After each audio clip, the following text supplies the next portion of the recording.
نمیدونم چرا یاد تو افتادم، مثل اون لحظه ها که پیش هم بودیم، مثل وقتی که عشقی بود و حرمت داشت برای هم، عزیز و محترم بودیم برای هم، عزیز و محترم بودیم.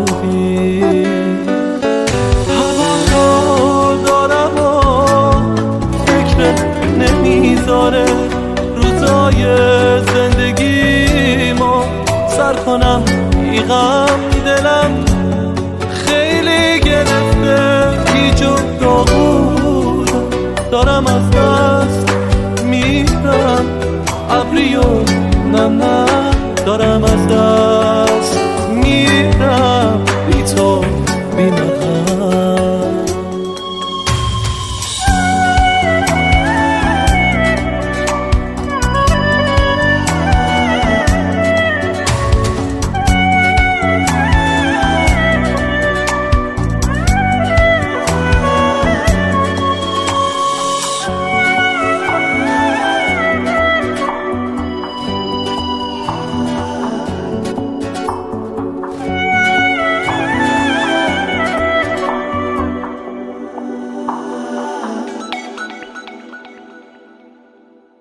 میشینم خیره میشم، نقطه ها کورم، پا میشم راه میرم، راه ها نفس گیرن، تو رو حس میکنم، این ناخودآگاهه واسه من، خاطرات تو نمیمیرن، نمیتونم فراموشت کنم، سخته عذاب یاد تو، زجرآور هر بار، هنوز خیلی دوست دارم ولی دیگه قرار نیست چیزی از نو باز بشه تکرار، قرار نیست چیزی از نو